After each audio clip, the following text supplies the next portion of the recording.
Hello everyone. ये है हमारे कंज्यूमर इक्विलिब्रियम चैप्टर का पार्ट 2 और आज हम स्टार्ट करने जा रहे हैं ऑर्डिनल यूटिलिटी अप्रोच के साथ में। प्रीवियस वीडियो में जैसा आपने देखा कि हम लोगों ने कार्डिनल यूटिलिटी अप्रोच को समझ लिया था, तो अब बारी है हमारे चैप्टर की सेकंड जो पोर्शन है, जो सेकंड अप्रोच है, उसको समझने की। तो चलिए स्टार्ट करते हैं। हम लोग पढ़ने जा रहे हैं ऑर्डिनल यूटिलिटी एनालिसिस, जो कि हमको सर जॉन रिचर्ड हिक्स ने दी थी।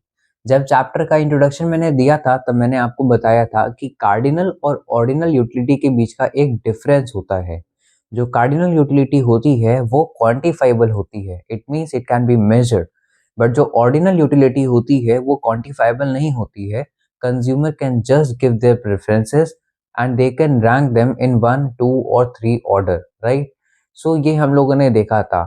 मैंने बताया था आपको उस टाइम ही कि जो ऑर्डिनल अप्रोच है उसमें जे.आर. हिक्स ने एल्फ्रेड मार्शल का क्रिटिसिज्म करा था बहुत ज़्यादा कि एल्फ्रेड मार्शल गलत कह रहे हैं, हम यूटिलिटी को मेजर नहीं कर सकते।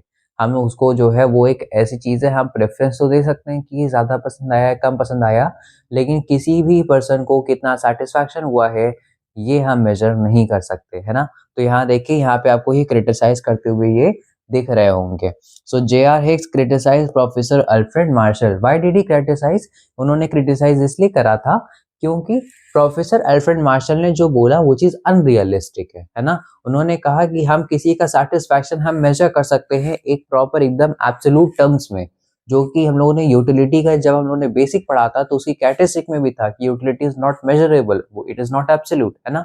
तो वही चीज यहाँ पे क्रिटिसाइज की गई। अच्छा, ऑर्डिनल यूटिलिटी एनालिसिस पढ़ने के लिए हमें कुछ इंपॉर्टेंट डिफिनीशंस पढ़नी है, तो चलिए स्टार्ट करते हैं। सबसे पहली इंपॉर्टेंट हमारी डिफिनीशन जो है दैट इज ऑर्डिनल। फोटो में आपको देखिए यहाँ पे 1, 2, 3 रैंक दिख रही है ना, रैंक।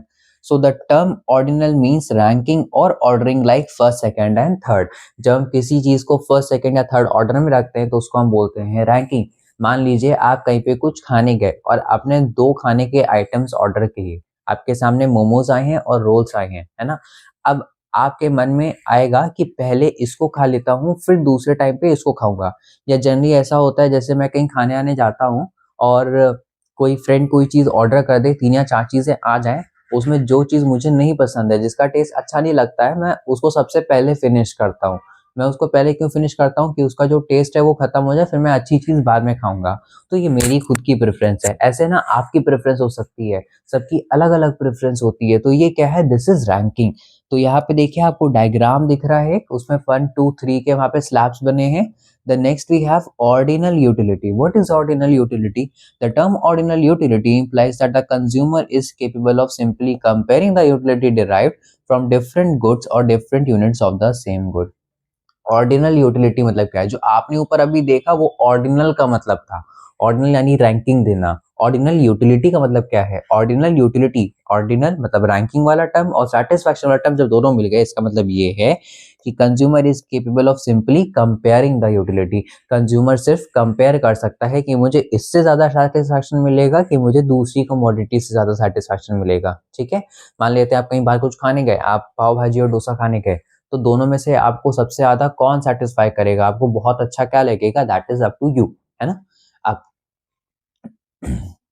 जो नेक्स्ट हमारा है डिस्कशन, वो है हमारा डिफिनीशन बंडल का। सो व्हाट इज बंडल? जैसे आपको यहाँ पे फोटो में दिख रहा है, यहाँ पे एक पॉली बैग है, उसके अंदर 2 आइटम्स हैं, एक एप्पल है और एक बनाना है ना। पूरे चैप्टर में हम लोग एप्पल और बनाना को लेकर डिस्कस करेंगे। सो ये जो एप्पल और बनाना एक पॉली बैग में है ना, ये एक पॉली बैग पता है क्या कहला जाएगा? This is what we call bundle. Bundle क्या होता है? It is a set of 2 commodities. हाँ, आपको ये ध्यान रखना है कि जब हम जे.आर. हिग्स की थ्योरी पढ़ेंगे तो हम एक बंडल में सिर्फ 2 ही कमोडिटी लेंगे। ऐसे तो आप बहुत सारे सामान खरीद सकते हैं कि 3 खरीद लिए, 4 खरीद लिए, 5 खरीद लिए, लेकिन थ्योरी को पढ़ने के लिए हम क्या मान के चलेंगे? आप कितने ले रहे हैं? 2 एट मैक्स। ठीक है, जब हम लोगों ने कार्डिनल अप्रोच पढ़ी थी तो उसमें भी सिंगल कमोडिटी और 2 कमोडिटी का केस था। 2 कमोडिटी से ज्यादा कमोडिटी का केस नहीं था, है ना। वो बहुत ज्यादा हम लोग के लिए एक तरह से जो है थोड़ा सा कॉम्प्लेक्स हो जाता है।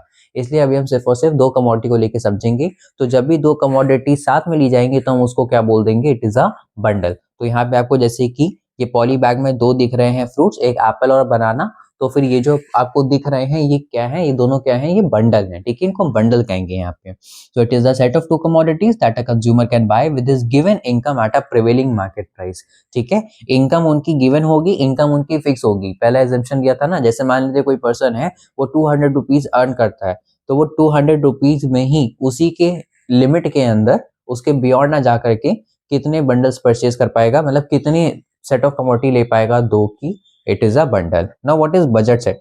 आपको यहाँ पे डायग्राम दिख रहा है, एक जगह बॉक्स में क्या है, there is one apple and two bananas. In the next box it is reverse, there are two apples and one banana. Over here there are two apples and two bananas and single apple and single banana. So what is this? This is a set.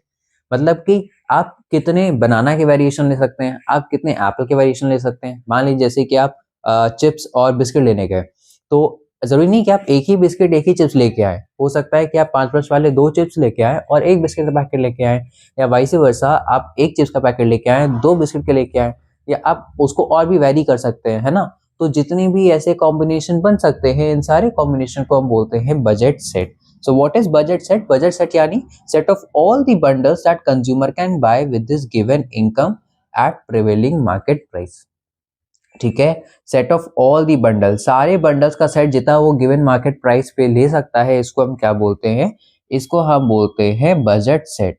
Can buy with is given income at a prevailing market price. अब यहाँ definition में ना, जहाँ red colour use हुआ है वहां पे आपको मेन ध्यान देना है कि he can buy. Budget set में क्या क्या आएगा, ही कैन बाय। अब मान लो मेरी इनकम 200 रुपीज है और मैंने जो कमोडिटी पॉली बैग में रखी है वो 250 की है, तो वो इस अप्रोच के ही बाहर चली जाएगी, है ना। 200 रुपीज की इनकम है, मैं 250 का सामान कैसे खरीद सकता हूँ। तो इसीलिए बजट सेट के अंदर वही चीजें फॉल करेंगी जो आपके इनकम के अंदर रहें, they are within your income limits, not beyond it. So budget set जो है वो वही सेट होगा बंडल्स का that consumer can buy with his income. जो ये आगे का सेंटेंस सेम ही ऊपर वाले की तरह, with his income at a given, मतलब with his given income at a prevailing price. तो यहाँ इनकम और प्राइस को मैंने अलग से क्यों हाईलाइट करा, ताकि आपको डिफिनेशन से ही याद हो जाए, आपको अलग से याद ना रखना पड़े कि बजट सेट के पूछे आते हैं दो फैक्टर्स, किन फैक्टर्स पर डिपेंड करता है। So these two factors are, first one is consumer income, आपकी इनकम पहला फैक्टर बन जाएगा, दूसरा प्राइस ऑफ टू कमोडिटी, है ना। आप कोई सामान कितना खरीदेंगे ये दोस्त डिपेंड करता है, आप कितना कमाते हैं, आप अफोर्ड कर सकते हैं क्या, या फिर दूसरी चीज जो है उसके प्राइस कैसे है। ठीक है, आपकी इनकम पे भी डिपेंड करेगा, उसके प्राइस पे भी डिपेंड करेगा। अच्छा, अब यहाँ पे एक इलस्ट्रेशन दे रखा है, तो चलिए देखते हैं। Income of Patlu is rupees 180 rupees कमाता है पतलू हमारा। Price of Apple is 30 and price of banana is 10। तो हम एप्पल जहां जाए हैं वहां पे हम, मतलब जो जो हमारा पीएक्स और पीवाई लेना चाहिए था, तो आपके समझने के लिए मैंने पीएक्स की जगह एप्पल लिया है और पीवाई की जगह बनाना लिया है। ये एक एप्पल और एक बनाना का प्राइस है, ठीक है, एक एप्पल 30 का है और एक बनाना 10 का है। अब आपको क्या करना है इस एक्सरसाइज में, आपको यहाँ पर ये बताना है कि कितने सेट यहाँ पे क्रिएट किए जा सकते हैं, मतलब कि 180 रुपीज में आप कितने सेट्स बना सकते हैं। क्या ऐसा कुछ मैं सॉल्व करा रहा, जैसे कि मैं कह सकता हूं कि यहाँ पे आप एक एप्पल और 5 बनाना ले सकते हैं। क्या आप एक एप्पल और 5 बनाना ले सकते हैं? द आंसर इज यस, है ना, आप एक एप्पल और 5 बनाना ले सकते हैं। एक ये सेट बन गया। आप इसका प्राइस देखिए कितना खर्चा हुआ, एक एप्पल 30 रुपीज का है, आप एक ही एप्पल ले रहे हैं तो वह 30 रुपीज उसके खर्च हुए, और 5 बनाना लिए तो 50, तो 30 प्लस 50 80 रुपीज खर्च हुए, आपकी इनकम 180 थी। क्या ये पॉसिबल है? Yes sir, the answer is yes. Second है, आप 2 एप्पल ले लीजिए और आप फिर उसके बाद में 4 बनाना ले लीजिए। कैसा हो सकता है? हाँ, ऐसा भी हो सकता है। इसके अलावा क्या हो सकता है, ऐसे करके ना आपको बहुत सारे सेट्स बना लेने हैं, जितने मैक्सिमम सेट्स आप बना सकते हैं उतने मैक्सिमम सेट्स आप बना लीजिए, यहाँ पे आपको ही बनाने पड़ेंगे। तो इसके अलावा और कैसे बन सकता है, जैसे कि आ, ऐसा हो सकता है कि मैंने 5 एप्पल ले लिए, पहले वाले कमोडिटी को हम पहले रखेंगे, जैसे कि आपने कोऑर्डिनेट ज्योमेट्री पढ़ रखी होगी मैथ्स में प्रीवियस क्लासेस में, तो हमेशा पहले एक्स आता है फिर वाई आता है, एक्स कॉमा वाई, है ना। तो इसलिए जो पी ऑफ एक्स है यानी एप्पल के जो है कमोडिटी उनको हम पहले रख रहे हैं, और जो बनाना के उनको हम बाद में रखेंगे। तो हम 5 ये ले सकते हैं और हम 3 बनाना ले सकते हैं, हम लोग 4 एप्पल ले सकते हैं, 6 बनाना ले सकते हैं। इसके अलावा हम लोग 4 एप्पल 5 बनाना ले सकते हैं।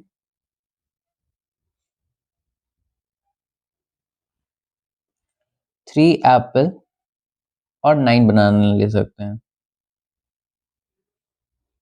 और 2 एप्पल और 12 बनाना भी ले सकते हैं। ठीक है, तो ऐसे करके बहुत सारे सेट बन जाएंगे। ठीक है, लेकिन इनमें से हमें अब अच्छा ये देखते हैं, तो ऐसे बहुत सारे सेट बन जाएंगे। इनमें से आप ये देखिए कि ऐसे कौन कौन से सेट हैं जिसमें आपका पूरा पैसा खर्च हो गया, पूरा 180 रुपीज। आपने जब 1 एप्पल लिया और आपने 5 बनाना लिए तो आपके 80 रुपीज खर्च हुए। जब आपने 2 एप्पल लिए और आपने 4 बनाना लिए तो आई गेस आपके 100 रुपीज खर्च हुए सिर्फ। जब आपने 5 एप्पल लिए और आपने 3 बनाना लिए तो आपके पूरे 180 रुपीज खर्च हो गए। एक तो ये सेट है ना, एक ये वो बंडल है, एक ये वो बंडल है। इन पूरे बंडल सेट्स में, ये पूरे बंडल सेट्स है। बंडल सेट्स मतलब क्या होता है कि आप एक गिवन इनकम पे कितने अफोर्ड कर सकते हैं, कितने खरीद सकते हैं, ये तो बंडल सेट था। तो बंडल सेट में आप एक ये 5 और 3 वाला बंडल ले सकते हैं, इसमें आपके पूरे पैसे खर्च हो जाएंगे। दूसरा ये 4 और 6 वाला, ठीक है, 4 इज 12 और बाद में 60 तो फिर 180। इसके अलावा आप कौन सा ले सकते हैं, आप 3 और 9 वाला भी ले सकते हैं। ठीक है, 3 3 90, 9 9 180 और लास्ट में 2 और 12 वाला। तो और भी ऐसे 2-3 केसेस बन जाएंगे। अभी नॉर्मली समझाने के लिए मैंने यहाँ पे क्या कर रखा है, मैंने वो सारे बंडल्स क्रिएट करी जो आप 180 रुपीज में ले सकते हैं, और उन सारे बंडल्स में कौन कौन से ऐसे बंडल है जिसमें आपका पूरा पैसा खर्च हो जाएगा उनको मैंने अलग से हाईलाइट कर लिया है। ठीक है, बस इतना ही करना था। अच्छा, अब आगे देखते हैं next. Next we have is budget constraint. तो उसमें सर बजट तो मेरी समझ में आता है, ठीक है, पैसे ऐसे जो होते हैं बजट। What is constraint? ठीक है, तो कंस्ट्रेंट का मतलब होता है क्लास लिमिट। क्या होता है कंस्ट्रेंट का मतलब? कंस्ट्रेंट का मतलब होता है लिमिट। तो यहाँ पे आपको ये अब याद रहेगा, ठीक है, कि कंस्ट्रेंट का मतलब क्या होता है। Constraint means limit. So it shows what a consumer can afford to spend with his given income. एक लिमिट है। आप अगर 200 रुपए लेके मार्केट में निकले हैं तो आप 200 तक का सामान ही ले सकते हैं। ये 200 रुपए क्या है, ये लिमिट है। तो इसके अंदर ही सब फॉल करना चाहिए। या तो आप 10 खर्च करें, 20 30 40 50 60 70 80 ऐसे करते करते आप 200 तक ही खर्च कर सकते हैं। अगर आप 200 रुपये लेके गए, 180 190 200, नॉट मोर देन दैट। ठीक है, यहाँ हम अज्यूम करके चलें कि आप उधार सामान नहीं लेके आते हैं। ठीक है, everything is on cash basis. So budget constraint क्या होता है? It constraint means limit. So it shows what a consumer can afford to spend with his given income. कितना वो अफोर्ड कर सकता है अपनी गिवन इनकम से। ठीक है, अच्छा, इसको समझने से पहले ना मैं आपके साथ एक इलस्ट्रेशन करना चाहूंगा। ऊपर वाला एग्जांपल याद है जब एक एप्पल 30 रुपीज का था और एक बनाना 10 रुपीज का था, राइट? सो इलस्ट्रेशन देखिए, परचेज्ड 4 एप्पल्स एंड 4 बनाना। कोई बता सकता है कि इसमें कितना खर्चा हुआ होगा? सर मैं बताता हूँ आपको। अगर आपने 4 एप्पल्स परचेज करे हैं, सो एप्पल का प्राइस कितना था? सर एप्पल का प्राइस जो था it was 30 rupees, right? And you have purchased 4 apples, so 4 into 130, it means 120 rupees. I hope there is no doubt in this. Basic elementary maths. And 4 bananas. One banana was of 10 rupee and you have purchased 4 bananas. It means 40 rupees.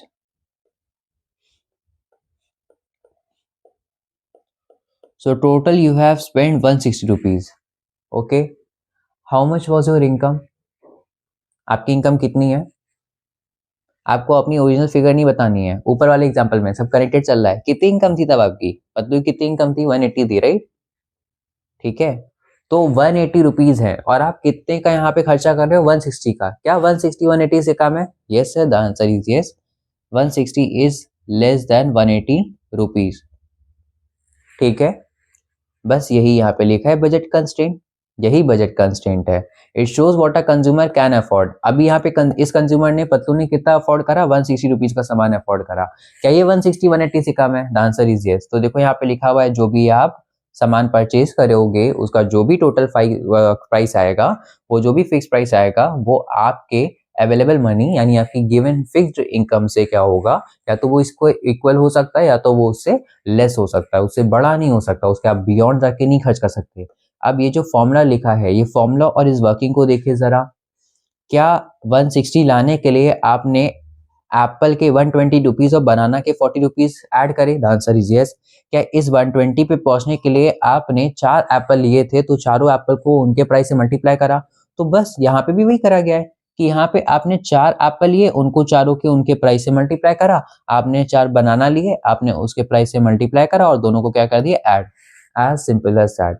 तो ये formula I hope अब आपको याद रहेगा। तो आपसे पूछा जाए what is the formula for budget constraint, तो ये ना इनइक्वालिटी का है। इनइक्वालिटी क्या होता है, जब भी डायरेक्ट इक्वल्स टू दिया होता है तो हम उसको बोलते हैं इक्वालिटी अप्रोच है, और जब भी उसमें ग्रेटर देन इक्वल टू या लेस देन इक्वल टू दिया होता है तो मैथ्स में इसको इनइक्वालिटीज कहते हैं। ठीक है, तो बजट कंस्ट्रेंट का फॉर्मूला क्या है वो आपको याद रहेगा, P X into Q X plus P X into Q Y is less than equals to M, capital M. And what is M, M is your given money income. Fine, next.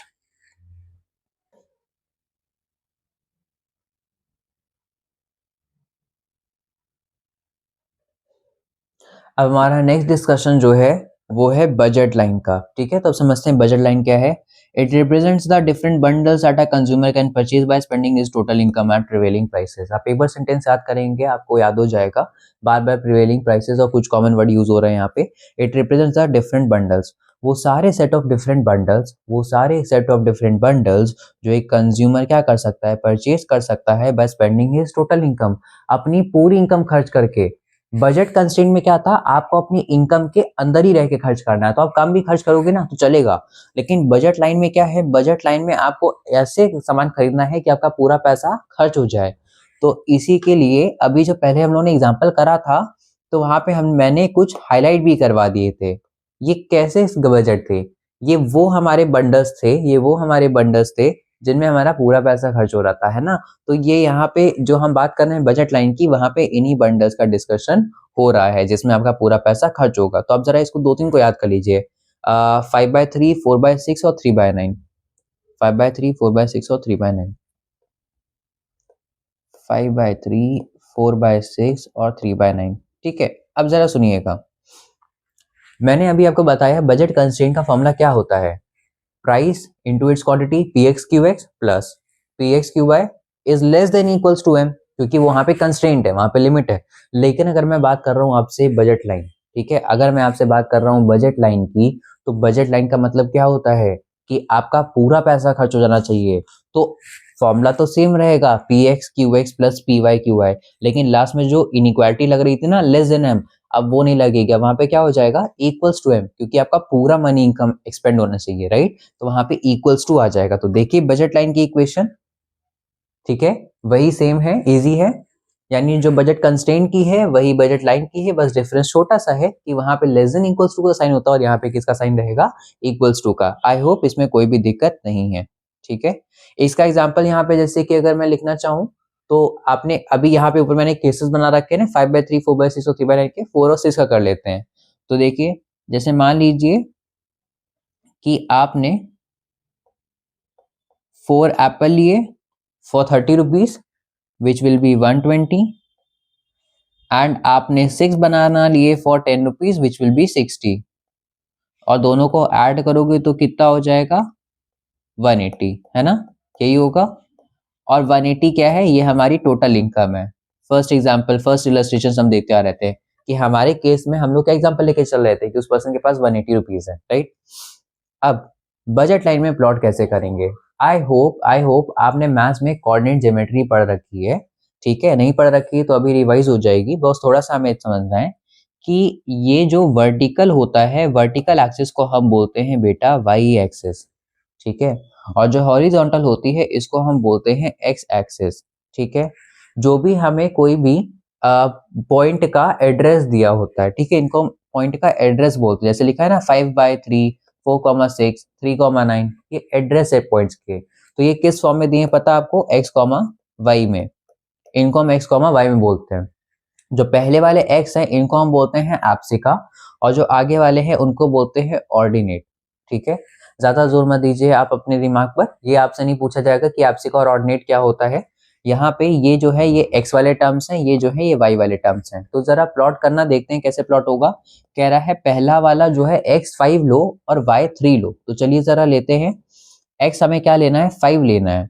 तो जैसे कि 1 2 3 4 5, x हमें 5 लेना है, एक minute sorry, x जो है x हमें 5 लेना है, 1 2 3 4 5, x हम 5 लेंगे और y हम लेंगे 3। तो यहीं पर प्लॉटिंग होगी इसकी, ठीक है। हमने x को 5 लिया है, y को 3 लिया है, तो प्लॉटिंग इसकी यहीं पर होगी। अब इसके बाद में नेक्स्ट हमें करना है 4,6, तो हमको x पे 4 लेना है और हमें y पे लेना है 6, तो 1 2 3 4 5 6, ठीक है। तो यहाँ पे पॉइंट प्लॉट होगा और फिर हमें क्या करना है 5,3 हमने प्लॉट कर दिया, 3,9 हमें x पे 3 लेना है और हमें y पे लेना है 9, तो 6 था 7 8 9 कुछ ऊपर ऐसे यहाँ पे जाएगा बियॉन्ड, ठीक है। तो ऐसा कुछ बन रहा है। अगर मैं इन सारे पॉइंट्स को ऐड करने का ट्राई करूं, मतलब इनको सॉरी ज्वाइन करने का ट्राई करूं, तो आप देख पा रहे होंगे कि कुछ ऐसी स्लैंटिंग लाइन यहाँ पे बन जाएगी, है ना। अब मेरा काम इन स्लैंटिंग लाइंस की हेल्प से तो खत्म हो गया, तो मैं इनको क्या करूं, मैं इनको रिमूव कर दूं, ठीक। तो इस एग्जाम्पल में ये जो पॉइंट्स मैंने प्लॉट करे, यहाँ पे कुछ ऐसी जो है स्लैंटिंग लाइन यहाँ पे बन रही थी, ठीक है। ये लाइन कैसे आई है, मैंने 5,3 लिया, यानी मैंने एक्स एक्सिस पे 1 2 3 4 5 मैंने 5 लिया था और 5 के साथ में यहाँ पे मैंने ऐसे 3 लिया था। सिमिलरली मैंने जब 4 लिया तो मैंने यहाँ पे 6 लिया था ऐसे 4 पे, और जब मैंने यहाँ पे ऐसे कुछ 9 लिया था ऊपर, तो 9 पे लेने पे मैंने यहाँ पे ऐसे क्या करा है, इसमें 3 लिया है। वो थोड़ा सा लाइन से वो हो गई है, सो डोंट माइंड। और ये स्लोप हमारा कुछ यहाँ पे ऐसे प्लॉट हो जाएगा, तो इसी को हम क्या बोलते हैं, ये हमारा बजट लाइन है। आई होप आपको समझ में आया। बजट लाइन क्या होता है, वो सारे पॉइंट्स आप निकाल लेंगे गिवन केस में जहां पे आपका पूरा पैसा खर्च हो रहा है, ठीक है। टोटल इनकम आपकी इक्वल होनी चाहिए आपके इधर साइड के एक्सपेंडिचर के, ठीक है। और इसके बाद में जो वो लाइन होगी उसको आप प्लॉट कर देंगे, एक्स कॉमा वाई ग्राफ आप कोऑर्डिनेट्स पे प्लॉट कर देंगे, तो उससे आपका ग्राफ बन जाएगा, ठीक है। अच्छा, अब इसमें जो पी एक्स और क्यू एक्स है, इसको कुछ नाम भी दिया जाता है। इसको हम क्या बोलेंगे, इसको आप बोलेंगे money spent on good x. यहाँ पे मैं मेंशन नहीं कर रहा हूँ, ठीक है। आप सुन रहे हैं, आपको ये ध्यान रखना है कि पी एक्स क्यू एक्स क्या होता है। पी एक्स क्यू एक्स मतलब क्या हुआ, इस एग्जाम्पल को देखिए, 120 रुपीज क्या है, ये 120 रुपीज आपने एप्पल पे खर्च करे हैं, और ये 40 रुपीज क्या है, यहाँ पे बनाना पे खर्च कर रहे हैं। तो पी एक्स क्यू एक्स क्या होगा, मनी स्पेंट ऑन या expenditure incurred on commodity X, जो एक्स के ऊपर खर्चा हुआ, what will be this, money spend on commodity Y, है ना, जो पैसा हमारा वाई पे खर्च हुआ, and what is an given total income, ठीक है। अब बजट लाइन, आप इस ग्राफ को देखिए जरा, ये ग्राफ कैसा है, स्लोप है, ढलान है, ठीक है, कैसा है। ऐसे ग्राफ को हम क्या नाम देते हैं, इस ग्राफ को मैं क्या नाम दूं, ये डाउनवर्ड स्लोपिंग है ना। So how is this graph is, so budget line is downward sloping curve,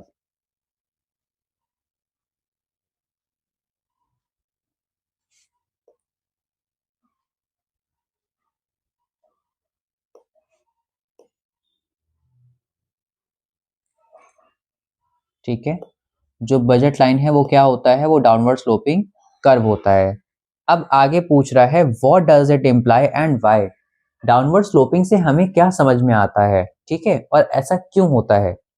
आपने डिमांड पढ़ा था, डिमांड का भी तो ग्राफ डाउनवर्ड स्लोपिंग होता था। उसमें जैसे जैसे हम उसमें मूवमेंट अलोंग द ग्राफ करते थे, ठीक है, जब भी मूवमेंट अलोंग द ग्राफ करते हैं तो उसमें क्या हमको मिलता है, एक्सपेंशन कॉन्ट्रैक्शन में हमें क्या देखने को मिलता था, हमें ये समझ में आता था जैसे हम प्राइस इंक्रीज करते थे क्वांटिटी डिमांडेड फॉल कर जाती थी, जैसे हम प्राइस डिक्रीज करते थे क्वांटिटी डिमांडेड राइज कर जाती थी, है ना। ग्राफ का एक तो मूवमेंट होता था, जब ऐसे स्लोप बना होता था, अगर हम प्राइस को इंक्रीज करते थे तो क्वांटिटी डिमांडेड फॉल हो जाती थी, ग्राफ ऐसे हो जाता था, अदरवाइज वो ऐसे हो जाता था, यही तो होता था। मतलब कि अगर हम एक्स एक्सिस में डिक्रीज करेंगे तो वाई एक्सिस इंक्रीज करेगी, और अगर हम वाई एक्सिस को डिक्रीज करेंगे तो फिर एक्स एक्सिस इंक्रीज करेगी, vice versa. So what does it imply, downward sloping क्या हमको इम्प्लाई करता है कि अगर हम एक को सैक्रिफाइस करेंगे तो मतलब दूसरा पाना चाहेंगे तो एक को हमें सैक्रिफाइस करना पड़ेगा। बजट लाइन में यहाँ पे हम क्या बात कर रहे हैं कि यहाँ पे हम प्राइस और क्वांटिटी लेके चल रहे हैं, नहीं, हम यहाँ पे जो ग्राफ लेके चल रहे हैं उसमें यहाँ पे हमने क्या लिया है, यहाँ पे गुड एक्स लिया है और हमने गुड वाई लिया है ना। एक्स और वाई तो लिया है कि जब हमने एप्पल 3 खरीदे थे तो हमने बनाना 6 खरीदे, दोनों साइड तो गुड चल रहे हैं। तो इससे हमें क्या इम्प्लीकेशन मिला, इससे हमें ये समझ में आया कि what does it imply, it implies that in order to given consumption of one commodity is increased, the consumption of the other commodity is decreased, ठीक है। तो यहाँ पे मैं लिख दे रहा कि when consumption of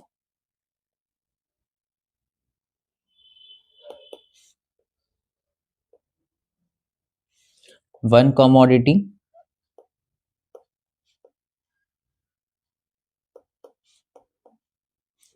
is increased, then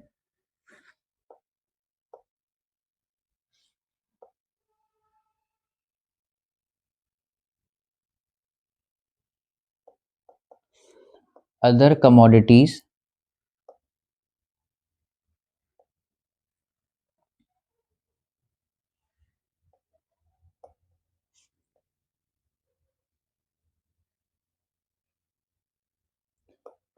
commodities consumption is decreased.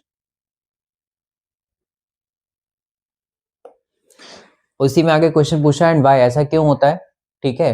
हम ऐसा क्यों नहीं होता कि दोनों की हम कमोडिटी कंजम्पशन को बढ़ा दें, हम सिर्फ एक बढ़ा रहे थे, दूसरे का हमें कम क्यों करना पड़ता है। उसके पीछे का आंसर ये है कि हमारे पास में क्या लिमिटेड है, हमारे पास में मनी लिमिटेड है ना, because a total given income is constant. तो यही आप आगे लिख दीजिए। मैं ये पैरा चेंज करने में मुझे लिखना चाहिए बट यहाँ पे स्पेस नहीं, तो मैं इसी के आगे लिख दे रहा, बिकॉज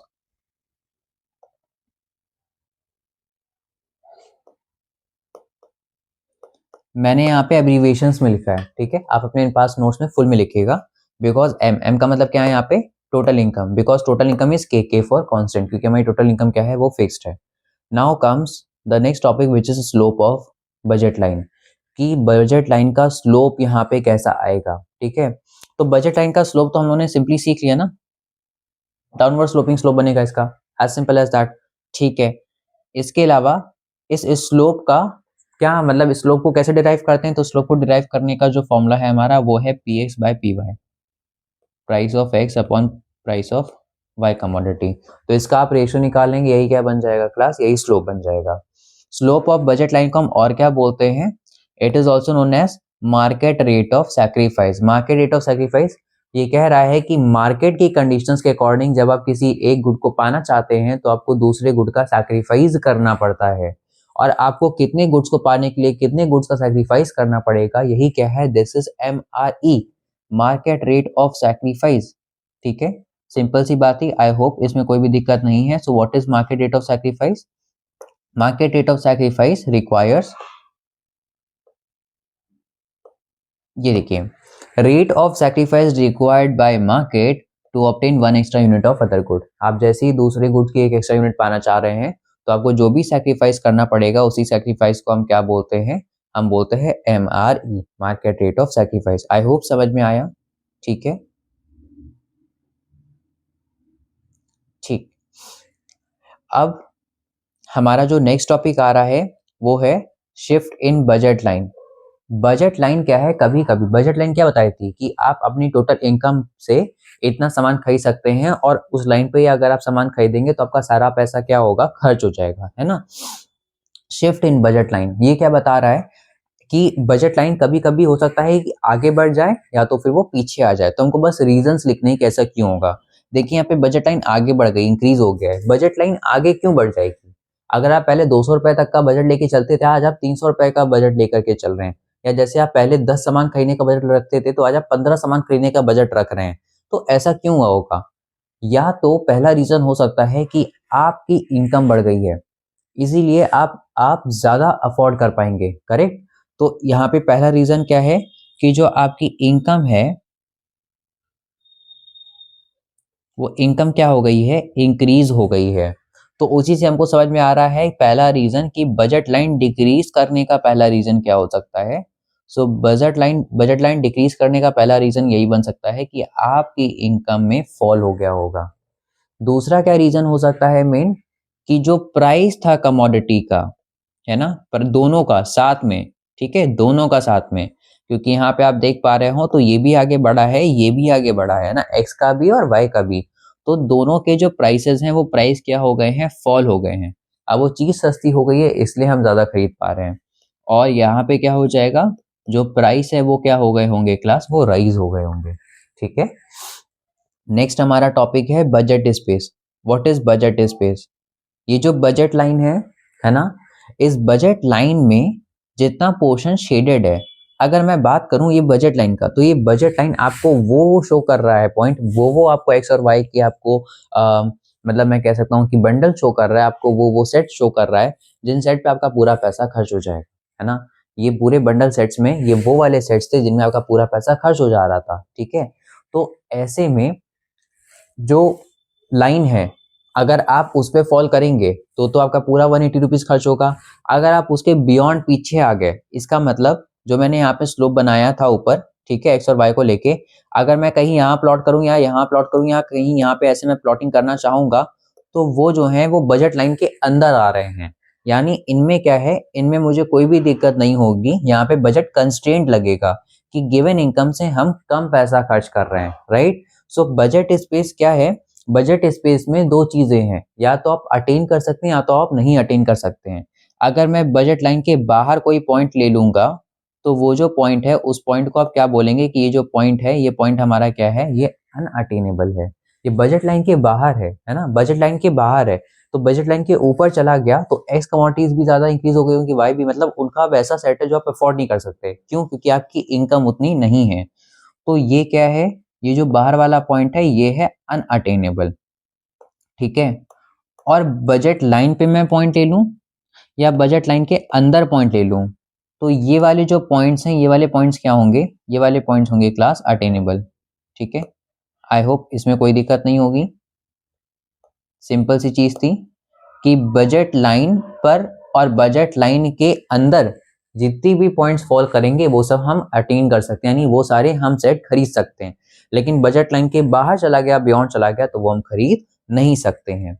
अब यहाँ पे ये इलस्ट्रेशन है जो कि आपको करना है, ठीक है। इलस्ट्रेशन में क्या है, यहाँ पे आपको ये रोटेशंस का इलस्ट्रेशन से आपको ड्रॉ करना है। मैं आपको कुछ थोड़े से एग्जांपल दे रहा, आपको क्या करना है, आपको एक घर पे कॉपी में खुद से बनाना है। Draw graph when price of x decreases. आप बजट लाइन बनाएंगे, आप प्रीवियस वाली डॉटर बनाएंगे, फिर आपको दिखाना है कि एक्स का प्राइस डिक्रीज हुआ है। अगर एक्स का प्राइस डिक्रीज हुआ है तो क्या आप एक्स कमोडिटी अब ज्यादा खरीद पाएंगे? The answer is yes.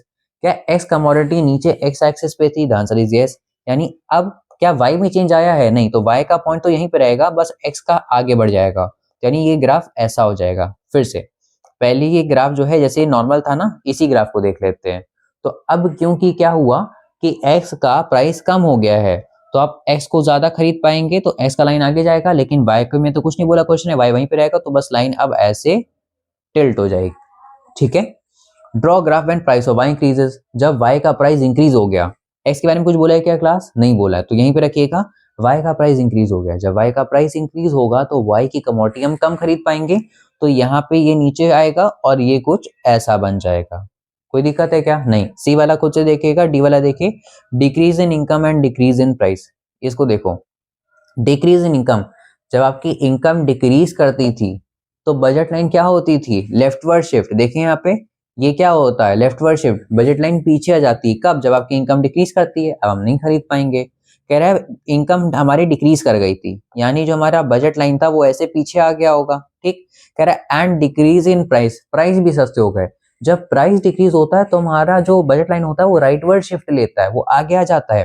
तो यहाँ पे क्या है, ये फिर यहाँ से पहले तो ये पीछे आ गया क्योंकि इनकम लेस हुई, और फिर यहीं से ये वापस आगे आ गया, तो वहां वो क्या होगा, वो वहीं पे रह जाएगा।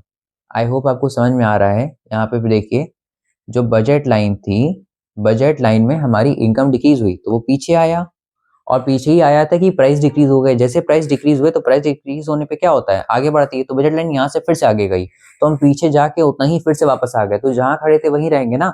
तो बजट लाइन क्या रहेगी, बजट लाइन अपनी प्लेस पर रहेगी, यहीं पे रहेगी लास्ट वाले केस में, ठीक है। अब हमारा नेक्स्ट टॉपिक जो है वो है इंडिफरेंस कर्व, जो कि हम लोग अपने लास्ट वीडियो में समझेंगे, और इसी साथ हमारा ये चैप्टर एंड हो जाएगा। So till then take care, bye bye.